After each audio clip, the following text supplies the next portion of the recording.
நீங்கள்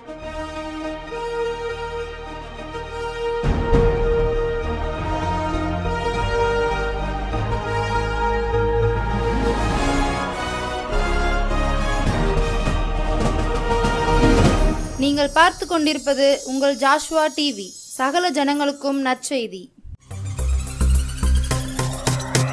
உங்கள் Joshua TV மற்றும் குழந்தைகள் இயேசுவுக்கு சொந்தங்கள் வழங்கும்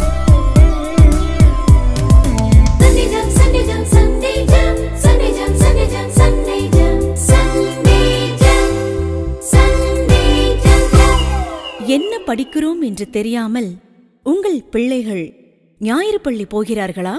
கவலைப்படுகிறீர்களா? உங்களை போன்ற பெற்றோர்களுக்கான சிறப்பு நிகழ்ச்சிதான்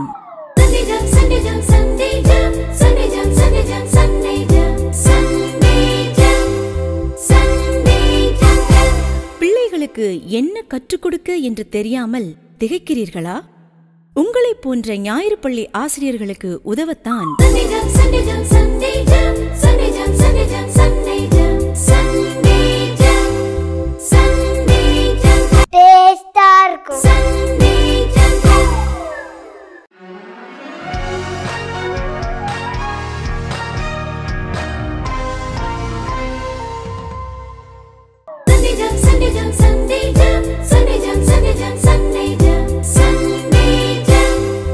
வணக்கம் and welcome to the new episode of today Sunday jam. குட்டி பிள்ளை எப்படி இருக்கீங்க? ரொம்ப வெயிட் பண்ணிட்டு இருக்கீங்களா? சண்டே ஜாம் நிகழ்ச்சி எப்போ வரும்னு நீங்கள் காத்துட்டு இருக்கீங்க. அதேமாதிரி நாங்களும் உங்களை எப்போ பார்க்கலாம், எப்போ உங்களோட பேசலான்னு உங்களுக்காக ஆர்வமாக காத்துட்டு இருக்கிறோம். இந்த மாதம் முழுவதும் நம்ம என்ன டாபிக் பேச போகிறோம் தெரியுமா? தாத்தா பாட்டிகளை கணம் பண்ணுதல். என்னது தாத்தா பாட்டி கணம் பண்ணுறதா அப்படின்னு என்ன ஒரு பெரிய டவுட் வருதில்ல? ஒரு வாரம் ஜெபம் பண்ணுறது, பைபிள் வாசிக்கிறது அப்படின்னு சொன்னீங்க. இதோட தாத்தா பாட்டி. ஆமாம், இன்றைக்கு கிறிஸ்தவ சமுதாயத்தில் மிகவும் புறக்கணிக்கப்பட்ட ஒரு பகுதினா இந்த தாத்தா பாட்டியை கேர் பண்ணாமல் இருக்கிறது. நிறைய வீட்டில் பெரியவங்க தப்பு பண்ணுறாங்க, குட்டி பிள்ளைகளாகி நீங்களும் தப்பு பண்ணுறீங்க. அதை செய்யக்கூடாது. அதனால தான் இனி வருகிற எல்லா நாட்களிலும் நம்ம தாத்தா பாட்டினால் நமக்கு என்ன நன்மை, தாத்தா பாட்டி மூலமாக இவ்வளோ ஆசீர்வாதம், தாத்தா பாட்டி நம்ம வீட்டில் இருக்கிறதுனால எவ்வளோ பிரயோஜனம், அதை பற்றி தான் பார்க்க போகிறோம். ரெடியாக இருக்கீங்களா? ஓகே. இன்னைக்கு வழக்கமாக என்ன செய்யணும்? நம்ம ஜெபம் பண்ணி ஆரம்பிக்கணும். அப்படி தானே? கை கூப்பி கண்ண முடியலாமா? ஜெபம் பண்ணும் நினைச்சக்கூடாது, வேற எதுவும் நினைக்கக்கூடாது, வேற எங்கே பார்க்கக்கூடாது, விளையாடக்கூடாது. ஏன்னா ஜெபம் பண்ணும்போது ஏசப்பா கூட பேசுகிறோம். அவன் இருக்கா? ஜெபம் பண்ணலாமா? கை கூப்புங்க, கண்ணை முடுங்க. தம்பி சேரில் உட்காந்துருக்க பாரு கீழே. Very good, very good. மகா இறக்கமுள்ள ஆண்டவரே, இந்த சண்டே ஜாம் நிகழ்ச்சிக்காக உங்களுக்கு நன்றி. இந்த நிகழ்ச்சி மூலமாக எங்களோடு பேசும், எங்களே வழி நடத்தும். இயேசுவின் மூலம் ஜெபிக்கிறோம் நல்ல பிதாவே, ஆமென். Very good, very good, very good. ஆமாம், நம்ம ஜெபம் பண்ணும்போது நீங்கள் என் கூட சொல்கிறீங்களா? அப்படி சொல்லும் பொழுது நான் சொல்கிறது நீங்கள் மனசில் புரிஞ்சு சொல்கிறீங்களா, சும்மா உதட்டால சொல்கிறீங்களா? புரிஞ்சு சொல்கிறீங்களா? அப்படி தான் இருக்கணும். எந்த ஒரு கிறிஸ்தவ நிகழ்ச்சியுமே நீ கலந்து கொள்ளும் பொழுது அதில் சொல்கிறத சும்மா பாரம்பரியமாக நீ செய்யக்கூடாது. அதில் நீ ஈடுபாடு கொள்ளணும். அப்போ தான் பிரயோஜனமாக இருக்கும். ஜெபம் பண்ணும் பொழுது சர்ச்சிலையும் கூட ஐயா சொல்லுவாங்க, ஜெபம் பண்ணுங்கன்னு சொல்லுவாங்க. நீ வேற எங்கேயும் பார்த்துட்டு இருக்கிறியா? தப்பு. ஜெபம் பண்ணும்போது ஐயா என்ன சொல்கிறாங்களோ, இல்லாட்டி ஜெபம் நடத்துறவங்க எப்படி சொல்கிறாங்களோ அதை கவனிக்கிறோம். ஆனால் இங்கே நம்ம பிள்ளைகள் வெரி குட் பிள்ளைகள், அழகாக ஜெபம் பண்ணுறீங்க. இன்னைக்கு முதலாக உங்களுக்கு பிடிச்ச பாட்டு தான் உங்களுக்கு பிடிக்கும். பாட்டு கேட்கலாமா? இன்னைக்கு நமக்கு பாட்டு சொல்லித்தரதுக்கு யார் வராங்க? ஏற்கனவே உங்களுக்கு தெரிஞ்சவங்க தான். நீங்களே பார்த்து கண்டுபிடிச்சிருங்களேன். முடிஞ்சோன்னு நீங்களே சொல்லிடுவீங்க. ஓகே, அவங்களை கூப்பிட்டுலாமா?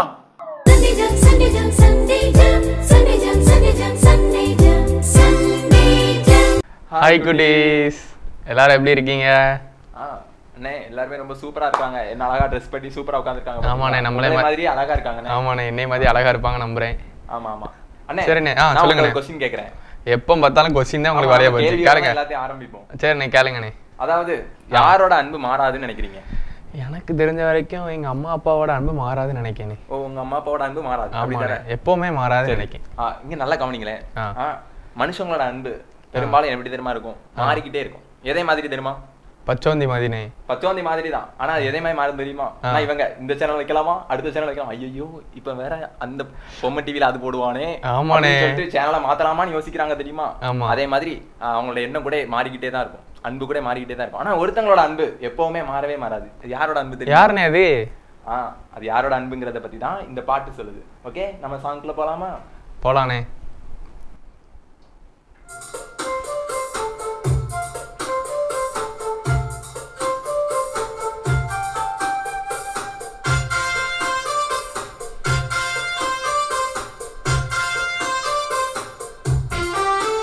நேசரேசுவின் மாறாத அன்பு பாவி என்னை மீட்டு கொண்டதால் ஆகாயத்து பறவைகள் போல நானும் ஆடியே பாடிடுவேன்.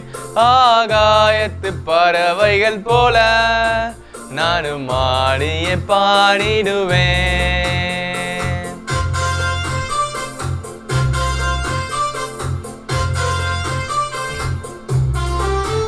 நேசரேசு என் சாரோனின் ரோஜா, பள்ளத்தாக்கின் லீலி புஷ்பமே, இவரே எந்த உள்ளத்தின் ராஜா, நானும் மகிழ்ந்தாடிடுவேன். இவரே எந்த உள்ளத்தின் ராஜா, நானும் மகிழ்ந்தாடிடுவேன். பாட்டு எப்படி இருந்ததுனே? சூப்பரா இருந்துச்சுனே. நல்லா கவனிங்க. யாருடைய அன்பு மாறாது? ஏசப்பாவோட அன்பு. ஏசப்பாவோட அன்பு மாறவே மாறாது. நம்ம எப்படி இருந்தாலும், எந்த சூழ்நிலையில இருந்தாலும், நம்ம எப்படி இருந்தாலும் ஏசப்பா நம்மளை ஏற்றுக்கொள்வாங்க. அவருடைய அன்பு மட்டும் தான் மாறவே மாறாது. அது அந்த பாட்டு சொல்லுது. இப்போ இந்த சாங்க நம்ம 2 லைன்ஸா கத்துக்கலாம். நீங்க எல்லாரும் ரெடியா? ரெடியா இருப்பாங்கண்ணே. ஓகேண்ணே. இப்போ நம்ம 2 லைன்ஸா பாடுறோம். நீங்க அதுக்கு திருப்பி பாட போறீங்க. ஓகே, ரெடியா? நேசரேசுவின் மாறாத அன்பு பாவி என்னை மீட்டு கொண்டதால்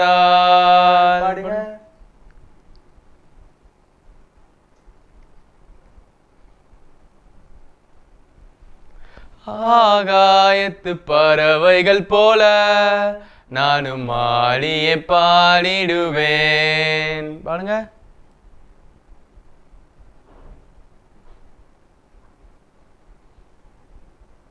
சூப்பர். அடுத்த லைன் போலாமா? நேசரேசு என் சாரோனின் ரோஜா, பள்ளத்தாக்கின் லீலி புஷ்பமே. பாடுங்க.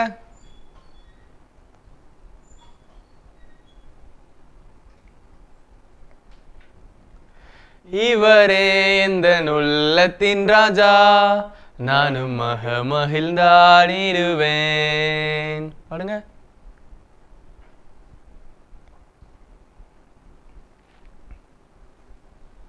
சூப்பர். எல்லாரும் ரொம்ப சூப்பரா பாடிட்டீங்க. எல்லாரும் கிளாப் பண்ணிடலாமானே? எல்லாருக்கும் விபிஎஸ் கிளாப் பண்ணிடலாம். விபிஎஸ் கிளாப் பண்ணிடலாம்.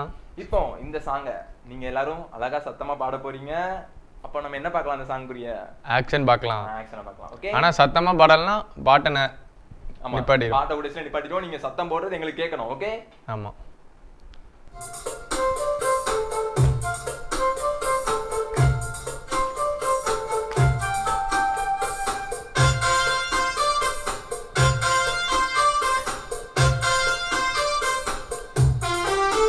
நேசரேசுவின் மாறாத அன்பு பாவி என்னை மீட்டு கொண்டதால் ஆகாயத்து பறவைகள் போல நானும் ஆடியே பாடிடுவேன்.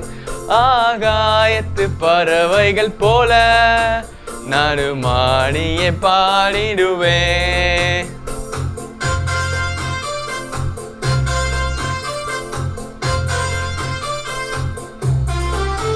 நேசரேசு என் சாரோனின் ரோஜா, பள்ளத்தாக்கின் லீலி புஷ்பமே, இவரே எந்த உள்ளத்தின் ராஜா, நானும் மகிழ்ந்தாடிடுவேன். இவரே எந்த உள்ளத்தின் ராஜா, நானும் மகிழ்ந்தாடிடுவேன். ஆக்ஷன் எல்லாருக்கும் பிடிச்சிருந்ததா? சூப்பரா இருந்துச்சுல? இப்போ இந்த சாங்குரிய ஆக்ஷனை நீங்களும் எங்க கூட சேர்ந்து பண்ண போறீங்க. எல்லாரும் எஞ்சி சேர்ந்து பண்ணிடலாமா? ஓகே, அதுக்கு எல்லாரும் எஞ்சிக்கோங்க. பக்கத்துல இருக்கலாம் ஓரமா வச்சுக்கோங்க. எல்லாரும் எஞ்சிடலாமா? 1 2 3 சொன்னா எஞ்சிடணும். Okay, ready?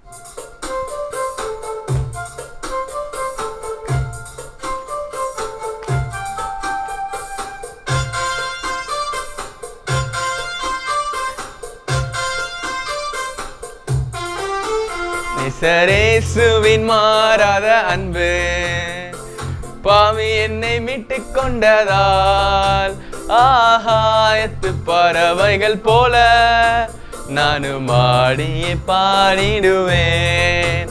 ஆகாயத்து பறவைகள் போல நானும் ஆடியே பாடிடுவேன்.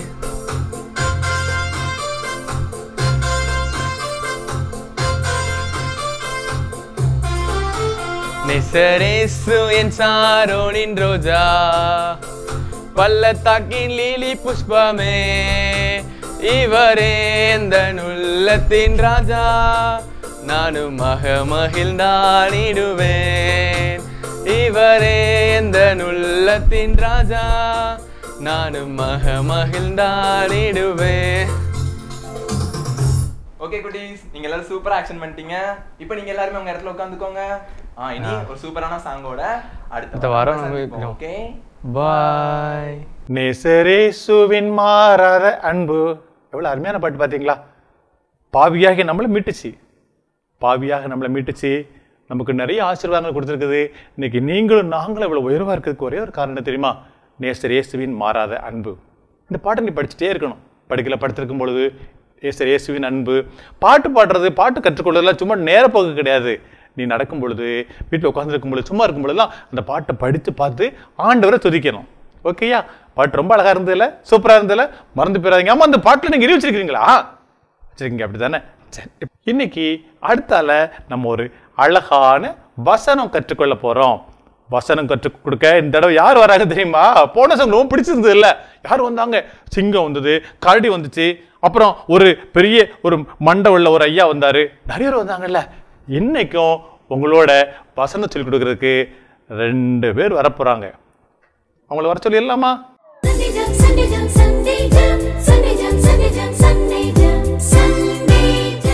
ஹலோ பிள்ளைகளா, நான் இன்னைக்கு உங்களுக்கு வசனம் சொல்லிக் கொடுக்க வந்திருக்கிறேன். ஏ மிக்கி, நீ இங்க என்ன பண்ணிட்டு இருக்க? நான் இன்னைக்கு நம்ம சண்டே ஜாம் பிள்ளைகளுக்கு வசனம் சொல்லிக் கொடுக்க போறேன். வசனம் சொல்லி கொடுக்க போறியா? நீ பேசுறது எனக்கே ஒழுங்காவே புரியாது, பிள்ளைங்களுக்கு எப்படி புரியும்? அது எப்படி நீ சொல்ற நான் பேசுறது பிள்ளைகளுக்கு புரியாதுன்னு சொல்லி? புரியவே புரியாது, எனக்கே கேட்க மாட்டேங்குது, பிள்ளைங்களுக்கு எப்படி புரியும்? அப்ப நான் இந்த பிள்ளைகளுக்கு வசனத்தை எப்படி சொல்லிக் கொடுக்க? நான் ஒரு ஐடியா சொல்லட்டா? சொல்லு சொல்லு. நீ எனக்கு சொல்லி கொடு, நான் புரிஞ்சுக்கிட்டு பிள்ளைங்களுக்கு சொல்லி கொடுக்குறேன். இந்த ஐடியா நல்ல சூப்பரா இருக்கு, இதையே ஃபாலோ பண்ணலாமே. ஓகே ஓகே, நீ சொல்லி கொடுக்குறியா முத்துச்செல்வி? நான் கண்டிப்பா சொல்லி கொடுக்குறேன். சரி, என்ன வசனம் சொல்லி கொடுக்க போற? ஓ, இந்த வசனமா? ரொம்ப ஈஸியான வசனம். நான் சொல்ல சொல்ல நீயும் இந்த பிள்ளைகளும் சொல்றீங்களா? கண்டிப்பா சொல்ல. நீ எனக்கு சொல்லி கொடு, நான் பிள்ளைங்களுக்கு சொல்லி கொடுக்குறேன். இஸ்ரவேலை ஆசீர்வதிப்பதே கர்த்தருக்கு பிரியம். எங்க இருக்கு தெரியுமா? எங்க இருக்கு? எங்க இருக்கா? இப்ப பாரு, தெரியுதா? என்னாகமம் 24:1 முன்பகுதி. என்னாகமம் 24:1 முன்பகுதி. இப்ப நான் இன்னொரு தடவை சொல்றேன், நீங்க பிள்ளைகளோட சேர்ந்து சொல்றீங்களா? கண்டிப்பா சொல்லலாமே. இஸ்ரவேலை ஆசீர்வதிப்பதே கர்த்தருக்கு பிரியம். இஸ்ரவேலை ஆசீர்வதிப்பதே கர்த்தருக்கு பிரியம். என்னாகமம் 24:1 முற்பாகம். என்னாகமம் 24:1 முன்பாகம். முத்துச்செல்வியக்கா, இப்ப நீங்களும் பிள்ளைகளும் பாராம சொல்றீங்களா? சொல்லலாமே. சொல்லுங்க பாப்போம். இஸ்ரவேலை ஆசீர்வதிப்பதே கர்த்தருக்கு பிரியம். என்னாகமம் 24:1 முன்பாகம். அக்கா, சூப்பரா சொல்லிட்டீங்க. வெரி குட்க்கா, வெரி குட்க்கா, வெரி குட்க்கா. உங்களுக்கும் பிள்ளைகளுக்கும் நான் கை தட்டுறேன். ஏக்கா, பிள்ளைகளுக்கு நம்ம பை சொல்லிட்டு போவோமாக்கா? சொல்லலாம். பை. வசனம் படிச்சிட்டீங்களா? பாராம தெரியுமா? எது பிரியம்? ஆசீர்வதிக்கிறது. ஆமா, உங்களை ஆசீர்வதிக்கிறதுக்கு உங்க வீட்டிலேயே ஒருத்தர் இருக்கிறாங்க. யார் தெரியுமா? யார் தெரியுமா? ஆமா, உங்க தாத்தா பாட்டி. தாத்தா பாட்டி ஆசீர்வாதம் ரொம்ப பெருசு. பார்த்துக்க, நீ வட இந்தியாவில போனவன், ஏன் எல்லாருமே பெரியவங்க சின்னவங்க எல்லாருமே அவங்க தாத்தா பாட்டி காலில் விழுந்து காலில் தொட்டு கும்பிட்டு ஆசீர்வாதம் பண்ணிட்டு தான் போவாங்க. நான் அந்த ட்ரெயினில் பிளாட்ஃபார்மில் உட்காந்துருப்பில் சில சமயம் பார்ப்பேன். அப்போ இந்த வயசான ஆட்கள் இருப்பாங்கல்ல, அவங்க ரொம்ப முடியாமல் இருப்பாங்க, அவங்க ஒரு பெஞ்சில் உட்காந்துருப்பாங்க, எல்லாரும் குளிச்சுட்டு வந்து அவங்க காலை தொட்டு கும்பிடுவாங்க. எவ்வளோ நல்ல பழக்கம் தெரியுமா? நீ தாத்தா பாட்டியை தொட்டு கும்பிட கூட இல்லை, அவங்கள மதிக்கிறியா? உனக்கு ஒன்று தெரியுமா, தாத்தா பாட்டி நீ நல்லா இரு அப்படின்னு சொல்லி ஆசீர்வதிச்சேன்னா நீ உண்மையாகவே நல்லா இருப்ப. உன் ஃப்ரெண்ட்ஸு, அம்மா அப்பா எல்லாரும் காட்டிலும் தாத்தா பாட்டி ஆசீர்வாதம் உனக்கு ரொம்ப பிரயோஜனமா இருக்கும். இஸ்ரவேலை ஆசீர்வதிக்கிறது எப்படி கர்த்தருக்கு பிரியமோ அதே மாதிரி உங்களை ஆசீர்வதிக்கிறது, பேரப்பிள்ளைகளாகிய உங்களை ஆசீர்வதிக்கிறது தாத்தா பாட்டிக்கு ரொம்ப பிடிக்கும். எல்லாரையும் விட அம்மா அப்பா விட உங்களை அதிகமாக நேசிக்கிறது, உங்க மேல பாசமா இருக்கிறது, உங்களையும் நினைச்சிட்டு இருக்கிறது, உங்களுக்காக ஜெபிக்கிறது, உங்களை ஆசீர்வதிக்கிறது தாத்தா பாட்டி மட்டும்தான். என்னது எங்க அம்மா அப்பா விட? ஆமா, உங்களுக்கு தெரியாது, அம்மா அப்பா கூட இருக்கிறனால உங்களை நேசிக்கிறப்ப தெரியும். அதை காட்டிலும் அதிகமா தாத்தா பாட்டிக்கு தான் உங்க மேல ரொம்ப அன்பு இருக்கும். ரொம்ப உங்களுக்காக ஜெபம் பண்ணுவாங்க. தாத்தா பாட்டி ஆசீர்வாதத்தை மிஸ் பண்ணிடாதீங்க. அவங்களை கோபப்படுத்தாதீங்க. கோபப்படுத்தி அவங்களை ஆசீர்வதிப்பாங்களா? ஆனாலும் ஆசீர்வதிப்பாங்க. நான் கோபப்படுத்தாதீங்க. ஓகே, இப்போ நம்ம அடுத்தபடியாக ஒரு சூப்பரான பைபிள் கதை பார்க்க போறோம். பைபிள் கதை சொல்லிட்டு யார் வராங்க தெரியுமா? முத்துசெல்வி அக்கா. முத்துசெல்வி அக்கா கூப்பிடலாமா?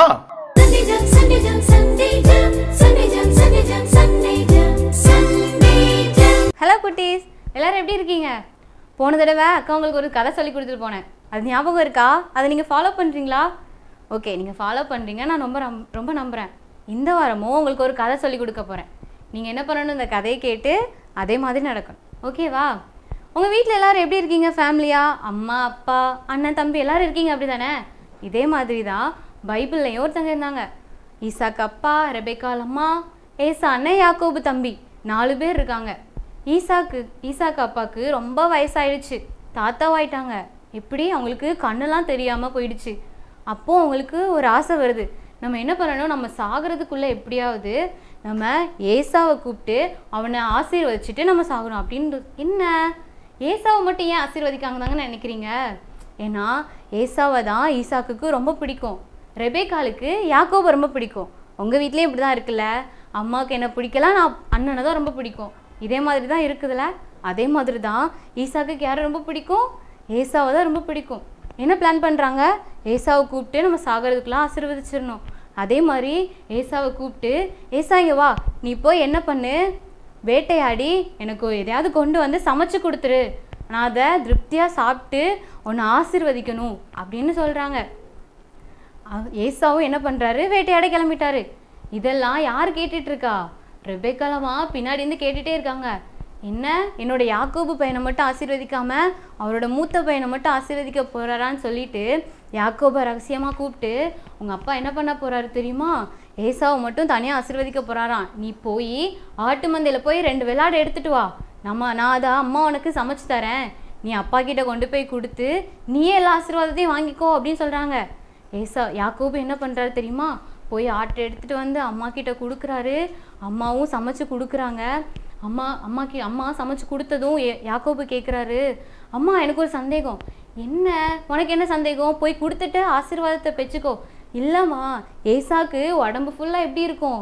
ரோமமாக இருக்கும். ரோமமா?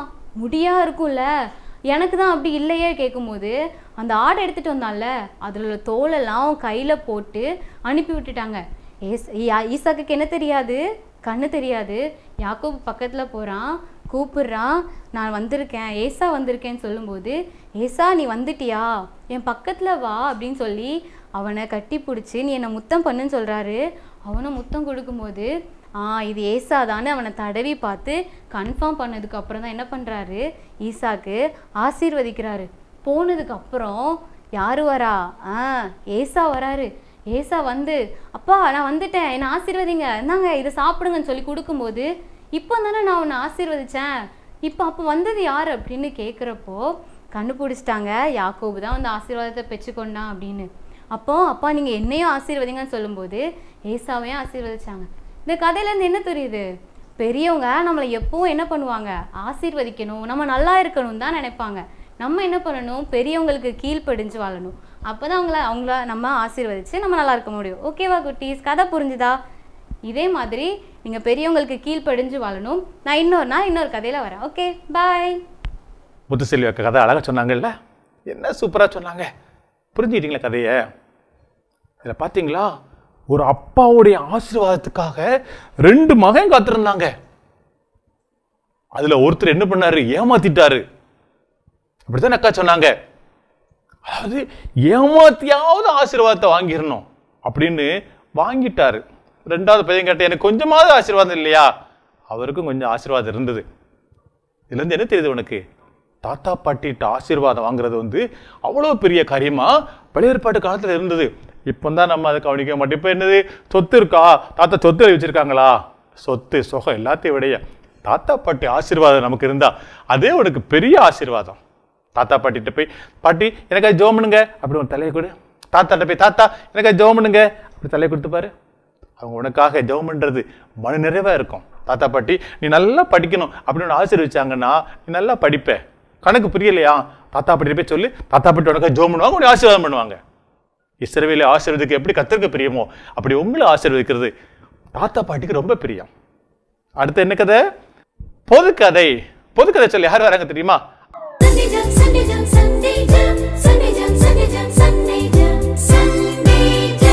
ஹாய் குட்டி பிள்ளைங்களா, நல்லா இருக்கீங்களா? அக்கா இப்போ ஒரு குட்டி கதை சொல்ல போகிறேன், நல்லா கவனமாக கவனிங்க. ஒரு முதியோர் இல்லம் இருந்துச்சு. அதில் ஒரு அம்மா அப்பா அவங்க அம்மாவை வயசான பாட்டியை அங்கே கொண்டு விட்டாங்க. அப்போது அங்கே வந்து விட்டுட்டு வந்தப்போ அந்த பாட்டிக்கு ரொம்ப மனசு கஷ்டமாக இருந்துச்சு. அங்கே ஆனால் எல்லாம் கொடுத்தாங்க, சாப்பாடு கொடுத்தாங்க, எல்லாம் கொடுத்தாங்க, எல்லா வசதியும் இருந்துச்சு. ஆனாலும் பேரன் பேத்தி கூட இருக்க முடியல அப்படிங்கிற ரொம்ப வருத்தமாக இருந்துச்சு. அவங்க வெளிநாட்டில் இருந்தாங்க. அப்படி இருக்கிறப்போ ஒரு நாள் அவங்க பையனுக்கு ஒரு ஃபோன் வந்தது. ஃபோன் வந்த உடனே அவர் ஃபோன் அட்டன் பண்ணிவிட்டு அந்த ஹோம்லேருந்து வர சொல்லியிருந்தாங்க. உடனே அவங்க வந்தாங்க, அந்த மகன் வந்தாங்க, ராபர்ட்டுங்கிற மகன் வந்த உடனே ஹோமில் சொன்னாங்க, அவங்க அம்மாவுக்கு வந்து கடைசி நேரமாயிடுச்சு, நீங்கள் என்னன்னு போய் பாருங்கள் அப்படின்னு சொன்ன உடனே ஓடி போய் அம்மாட்ட போய் கேட்டாங்க. அம்மா என்னம்மா அப்படின்னு கேட்ட உடனே அவங்க அம்மா சொன்னாங்க, எப்பா எனக்கு வந்து நான் அவ்வளோதான், நான் ஆயுசு முடிஞ்சிச்சு, ஏன்னா இந்த உலகத்தை விட்டு போகிறேன், எனக்கு ஒரு அப்போ அப்படி சொல்லும்போது மகன், உங்களுக்கு என்னம்மா ஆசை, கடைசியில் என்னதோ நான் உங்களுக்கு செய்யணுமா அப்படின்னு கேட்டப்ப அப்போது அந்த பாட்டிம்மா சொல்கிறாங்க, அவங்க அம்மா சொல்கிறாங்க, ஐயா இங்கே வந்து ஒரு ஃப்ரிட்ஜு தேவைப்படுது. எதுக்குன்னா இந்த குழம்பெல்லாம் வச்சு தரதுக்கு, அப்படி ஃப்ரெஷ்ஷாக வச்சு தரதுக்கு இல்லாமல் குழம்பெல்லாம் கெட்டு போயிடுது, அது நல்லா இல்லை சாப்பிட்றதுக்கு கெட்டு போனதுனால, அதனால் அதுக்கு ஒரு ஃப்ரிட்ஜு தேவைப்படுது. அடுத்தது என்ன அப்படின்னு பார்த்தோன்னா 2-3 ரூமில் ஃபேனே இல்லை, ஃபேன் இல்லாமல் பயங்கரமாக கொசு கடிக்கி தூங்கவே முடியல, நைட்டு ஃபுல்லாக தூங்காமல் கிடக்க வேண்டியது இருக்குது, அதனால் ஒரு 3 ஃபேன் வாங்கி கொடுத்துருப்பா அப்படின்னு சொல்கிறாங்க. அப்போ அதை கேட்ட உடனே அண்ணன் யோசிக்கார், எப்படி எதுக்காக அம்மா கேட்காங்க அப்படின்னு சொல்லிட்டு கொஞ்ச நேரத்தில் அம்மா கைப்பிடிச்சிட்டு, அம்மா எதுக்குமா நீங்கள் இதெல்லாம் கேட்கீங்க, இந்த ஹோம்க்காகவா, எதுக்கு அப்படின்னு கேட்டப்போ தான் அம்மா சொல்கிறாங்க, ஆமாப்பா நான் வந்து எப்படினாலும் சாப்பிட்டு நான் பழகினதுனால பழைய குழம்புனாலும் நான் சாப்பிட்டுக்கிட்டேன், அதே மாதிரி நைட்டெல்லாம் கொசு கடித்தாலும் தூக்கம் வரலைனாலும் பரவாயில்ல, நான் சமாளிச்சுக்கிட்டேன், என் காலம் முடிஞ்சது. ஆனால் நீ வந்து இங்கே உன் பிள்ளைங்க கொண்டு விடும்போது நீ கஷ்டப்படுவ, நீ அப்படி வளரலை, நீ உன்னை நான் நல்லபடியாக வளர்த்தேன், அதனால் பழைய குழம்பு நீ சாப்பிட மாட்ட, அது ஃப்ரிட்ஜுக்குள்ளே இருந்தால் அது கெட்டு போகாது, அதனால் அதுக்காக ஃப்ரிட்ஜும், அப்புறம் நைட்டெல்லாம் தூக்கம் வரலை அது கொசுக்கடினால், நீ கொசுக்கடினால் தூங்கிக்கிற மாட்ட, அதனால் உனக்காக தான்ப்பா நான் சொல்கிறேன், அதனால் ஃபேனும் வாங்கி கொடுத்துரு, அப்படின்னா நீ வரும்போது உன் பிள்ளைங்க கொண்டு விடும்போது நீ கொஞ்சம் நிம்மதியாக இருந்துப்ப, அதை தான் யோசித்து சொன்னேன்ப்பா, வேறு ஒன்றும் இல்லை அப்படின்னு சொன்னாங்க. அப்போது அந்த அண்ணன் அப்போ தான் யோசித்தாங்க, நம்ம எவ்வளோ பெரிய தப்பு பண்ணியிருக்கோம், நம்ம பிள்ளைங்களெல்லாம் விட்டுட்டு அம்மாவை கொண்டு இப்படி அனாதையை நம்ம கொண்டு விட்டது தப்பு அப்படின்னு யோசித்து அம்மா கையை பிடிச்சிட்டு அழுது அம்மாட்ட மன்னிப்பு கேட்டாங்க. அம்மா நான் தெரியாமல் தப்பு பண்ணிட்டேன், மன்னிச்சுக்கோங்க அப்படின்னு சொன்னாங்க. அம்மாவும் சந்தோஷமாக, நான் உன்னை வந்து ஆசீர்வதிக்க தான் செய்வேன், நான் உன்னை வந்து எதுவுமே நினைக்கலப்பா, நீ ஒன்றும் நினைக்காத அப்படின்னு சொல்லி மன்னிச்சு மனசார அவங்கள வந்து மகனை வந்து மன்னித்து ஏற்றுக்கிட்டாங்க. ஆனால் பையனுக்கு வந்து அந்த உறுத்தல் ரொம்ப கஷ்டமாக இருந்திருக்கும். அதே போல் நம்ம குட்டி பிள்ளைங்களா நம்ம வீட்டில் நம்ம பாட்டி தாத்தாவெல்லாம் அப்படி கொண்டு விடுறாங்களா, அதையும் நம்ம யோசிக்கணும். அப்புறம் நம்ம அப்பாவை நம்ம வளர்ந்து வந்தப்புறம் நம்மளை எப்படிலாம் வளர்த்து ஆளாக்கி விடுறாங்க, நம்ம அம்மா அப்பாவை எக்காரணத்தை கொண்டும் இந்த ஹோம்லையோ எங்கேயோ கொண்டு விடுறத நம்ம அவாய்ட் பண்ணோம். நம்ம அதை செய்யவே கூடாது, ஏசப்பாவுக்கு அது பிடிக்கவே செய்யாது. நம்ம அவங்கள நம்ம கூடவே வச்சு அவங்க பராமரித்தாதான் நமக்கு ஆசீர்வாதம். ஓகேவா குட்டி பிள்ளைங்களா? கேட்பீங்களா குட்டி பிள்ளைங்களா? இந்த கதைலாம் கேட்டீங்க, எப்படி இருந்துச்சு? நம்ம ராபர்ட் அண்ணனை என்ன தான் அவங்க அம்மாவை கொண்டு முதியோர் இல்லத்தில் கொண்டு விட்டால் கூட அவங்க ஒரு பாசத்தோடு அவங்க மகன் மேலே அவ்வளோ பிரியமாக இருந்தாங்க. நம்ம வீட்டில் நம்ம பாட்டி தாத்தாவை யாரும் கொண்டு அப்படி விடுறாங்களா? அவங்க ரொம்ப பாசமாக இருக்காங்க நம்மகிட்ட. அவங்க வந்து எதையுமே எதிர்பார்க்கல. எவ்வளோண்டு நீங்கள் வந்து சாப்பிட்றதெல்லாம் ஒரு இட்லி 2 இட்லி தான். அதே போல் தான் நம்ம பாட்டி தாத்தாவும் சாப்பிடுவாங்க. 1 அல்லது இவ்வளோண்டு சாப்பாடு சாப்பிடுவாங்க. அதை கொடுத்தோன்னா அவங்க ரொம்ப சந்தோஷப்படுவாங்க. நம்ம வீட்டில் இருக்கிறது தான் அவங்க ரொம்ப விரும்புகிறாங்க. நம்ம கூட இருக்கணும், நம்ம அம்மா அப்பா கூட இருக்கணும், பேரன் பேத்தி பார்க்கணும், எல்லாத்தையும் விரும்புகிறாங்க. அதனால் எக்காரணத்தை கொண்டும் நம்ம வந்து பாட்டி தாத்தாவையோ அந்த ஹோமில் விடுறத விடவே கூடாது. நம்ம அனுமதிக்கவே கூடாது. நம்ம சந்தோஷமாக நம்ம வீட்டில் இருக்கிறது தான், ஒரு ஓரமாக இருக்கிறது தான் அவங்க விரும்புகிறாங்க. நம்ம வீட்டோடு வச்சுக்கிட்டோன்னா ரொம்ப சந்தோஷமாக இருக்கலாம். ஏசப்பாவுக்கும் இது தான் பிடிக்கும். நம்ம வந்து இப்படி செஞ்சோன்னா, முதியோர் இல்லத்தில் கொண்டு விட்டோன்னா ஏசப்பாவுக்கு அது பிடிக்கவே பிடிக்காது. நம்ம வந்து நம்ம பாட்டி தாத்தாவையோ நம்ம வளர்ந்து வந்தப்புறம் நம்ம பேரண்ட்ஸையோ கண்டிப்பாக நம்ம கூடவே வச்சுக்கிடணும். அதுதான் பெஸ்ட்டு, அதுதான் ரொம்ப நல்லது. ஏசப்பா உங்களை ஆசீர்வதிப்பாங்க. ஓகேவா? அப்பா அம்மாவை கொண்டு இன்னைக்கு நிறைய பேர் அனாதை இல்லத்தில் விட்டுறாங்க. இதே அப்பா அம்மா, இதே தாத்தா பாட்டி உங்கள் அப்பா அம்மாவை கவனிக்காமல் இருந்தாங்கன்னா இவ்வளோ உயர்வு அப்பா அம்மா வந்திருக்க முடியுமா? நம்மளை வளர்த்து ஆளாக்கின நம்மளை தாத்தா பாட்டியை முதியோர் இல்லத்தில் விடுறது எவ்வளோ பெரிய பாவம் தெரியுமா? தாத்தா பாட்டி கடைசி நாளில் சாப்பாடு தேவையில்லை, நம்ம அன்பு தாம்மா தேவை. வீட்டில் உட்காந்து அவங்க என்ன சாப்பிட்டு போகிறாங்க? ஒரு இட்லி சாப்பிடுவாங்க, கொஞ்சம் போல் காப்பி குடிப்பாங்க. கெட்டா பேர் போகிறோம். நம்ம அவங்கள இல்லத்தில் கொண்டு 10,000 கொடுக்குறோம். இல்லத்தில் எவ்வளவு கஷ்டங்கள் இருக்குது தெரியுமா? நான் ஒரு தடவை இல்லத்துக்கு போயிருந்தேன். அவங்களோட வார்டன் அந்த அம்மா அப்படி தரன்னு எடுத்துகிட்டு போகிறாங்க. எனக்கு நெஞ்சு வலிச்சுது. நம்ம தாத்தா பாட்டி இன்னொரு இல்லத்தில் கஷ்டப்படலாமா? இல்லங்களுக்கு தாத்தா பாட்டி இல்லங்களுக்கு தாத்தா பாட்டி அனுப்புறது பெரிய பாவம், அது சாபம். குடும்பத்தில் வருத்தி கொள்ளாத. உங்கள் தாத்தா பாட்டி யாரையாவது இல்லத்தில் இருந்தாங்கன்னா அம்மா பாட்டி சொல்லு, அப்பா அம்மா இல்லத்தில் வேண்டாம், நம்ம தாத்தா பாட்டி நம்ம வீட்டில் இருக்கணும். வீட்டோட பேர் அன்னை இல்லம். அன்னை இருப்பதோ அனாதை இல்லம். எவ்வளோ பரிதாபமான காரியம் பத்தியா? நம்ம இல்லங்கள் எல்லாம் இயேசு இருக்கிற வீடு. இயேசு இருக்க வீட்டில் தாத்தா பாட்டி இருக்கணும். அதான் ஆசீர்வாதம். தாத்தா பாட்டி இல்லத்தில் விடுறாங்க. அப்படி விட்டாங்கன்னா உங்கள் அம்மா பாட்டி சொல்லி அவங்கள சீக்கிரமாக கூட்டு வர சொல்லுங்க. சின்ன வீடுலாம் பரவாயில்ல, அவங்க அட்ஜஸ்ட் பண்ணுவாங்க. அவங்க கஷ்டப்படுத்திட மாட்டாங்க. அவங்க ஓரமாக படுத்து அப்படியே படுத்துருவாங்க. இங்கே உட்காருங்க, இவ்வளோதான் உங்களுக்கு சாப்பாடு, என்னச்சுன்னா படுத்துக்கிடுவாங்க. அவங்களுக்கு என்ன வேணும் தெரியுமா? உன்னுடைய அன்பு. தாத்தா எப்படி இருக்கீங்க? பாட்டி எப்படி இருக்கீங்க? பாட்டி சாப்பிட்டீங்களா? பாட்டிக்கு என்ன வேணும்? இவ்வளவுதான் அவங்க கேட்குறாங்க. இது வேணா கொடுக்க முடியாதா? குட்டி தம்பி தங்கச்சி, நீ இதை கொடுத்து பாரு, உனக்கு ஆசீர்வாதம் எப்படி இருக்குன்னு பாரு. சரி, இப்போ அடுத்தபடியாக என்ன பார்க்க போகிறோம்? ஆக்டிவிட்டி. ஆக்டிவிட்டி உங்களுக்கு பிடிக்கும்ல? ஆமாம், நீங்கள் பார்க்குற ஆக்டிவிட்டி ஃபாலோ பண்ணுறீங்களா? சரிங்களா? அப்படி செய்யறதுக்காக உங்களுக்கு இந்த ஆக்டிவிட்டி சொல்லி தரோம். இன்னைக்கு ஒரு அதிசயமான ஆச்சரியமான ஆக்டிவிட்டியோட நம்ம கிறிஸ்டோபர் வராங்க. அவங்க கூட சேர்ந்து அதை படிச்சுக்கலாமா?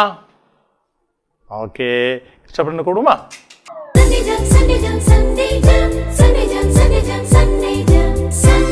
கிறிஸ்டோபர் அண்ணே சொல்லுங்கண்ணே, நீங்கள் பலூன் பிள்ளைகளுக்கு வாங்கி கொடுத்துருக்கீங்களா? ஆமாம்.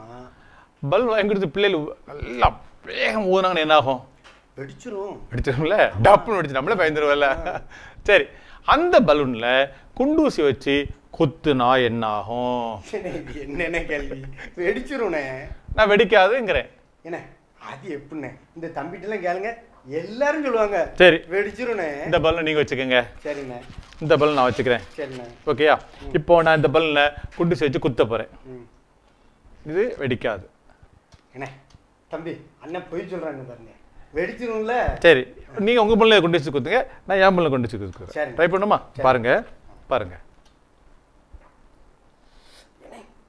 என்னடா வெடிக்க மாட்டேங்குது? ஏன்னா இது வேற எங்கேயும் வாங்கல, அதிசயமான பலூனா இருக்குனே. லகத்துல இல்ல. அப்ப என் பல்ல குத்தி பாருங்க. இது மட்டும் வெடிக்க மாட்டேங்குது. இது வித்தியாசம். ரெண்டு ஒரே இடத்துல வாங்குறதா? ஒரு சின்ன ட்ரிக். குட்டி பிடியெல்லாம் கவனிச்சிங்களா? குண்டூசி வச்சு குத்துதால வெடிக்காத பலூன் நீங்க எங்கேயா பார்த்துருக்கீங்களா? பார்த்துருக்க மாட்டீங்கல்ல? ஆமா, குண்டூசி குத்தியுமே வெடிக்கல. ஆனா அண்ணன் பலூன் குத்து டப்புன்னு வெடிச்சு பார்த்தீங்களா? ஆமா. நீங்க ஆண்டவருடைய ஆசீர்வாதத்தை பெற்றுக்கொள்ள எப்பவுமே தயாரா இருக்கணும். ஆண்டவர் உங்களை ஆசீர்வதிக்கிறதுக்கு ரெடியா இருக்கிறாங்க. தாத்தா பாட்டி நம்மளை ஆசீர்வதிக்கிறாங்கல்ல, அந்த ஆசீர்வாதமும் வாழ்க்கையில் முக்கியமானது. தவற விட்டுறாதீங்க. ஓகேயா? இன்னொரு ஆக்டிவிட்டியில் அடுத்த வாரம் பார்ப்போம். சரியா? பாய் குட்டி பிள்ளைகளா, பார்த்தீங்களா? அந்த கிறிஸ்டோபரனை 2 பலூன் கொண்டு வந்தாங்க. ஒரு பலூனை குத்துணும் டப்புன்னு உடஞ்சிட்டு. நீங்க பலூன் ஊதி போயிருக்கீங்களா விளையாட்டுல? சில ஊதும்போது டப்புன்னு உடச்சு பயங்கரம் இல்லை. ஆனால் அந்த அண்ணன் வச்சிருக்க பலூன்ல குத்துனாலும் உடையல. எப்படி? அதை குண்டு வச்சு குத்துறாங்க. ஆச்சரியமா இருக்குல்ல? ஆமா, எனக்கே புரியல. அது ஒரு வித்தியாசமான பலூனா இருக்கு. ஒரே பலூன் தான் 3 நாள் ஊதுனாங்க. எப்படி அது உடைக்காம யோசிக்கிறீங்களா? உங்க சண்டைகளை சக்காட சொல்லுங்க. உங்க தெரிஞ்ச அண்ணன் கேளுங்க. அவங்க சரி, ஒரு சின்ன ட்ரிக்கு தான், அதில் ஒரு பெரிய காரியம் கிடையாது. ஓகே, இப்போ அடுத்தபடியா நம்ம என்ன பார்க்க போறோம்? நீங்க ரொம்ப ரொம்ப விரும்பி பார்க்குற, நீங்க ஆசையா கேட்குற கேள்வி நேரம். கேள்வி நேரம் என்ன பண்ணுவீங்க? மொபைல் எடுத்தீங்களா? மொபைலில் எதாவது என்ன பண்ணணும்? டக்குன்னு எடுத்து அப்படி SMS பண்ணி உடனே அனுப்பிடணும். ஓகேயா?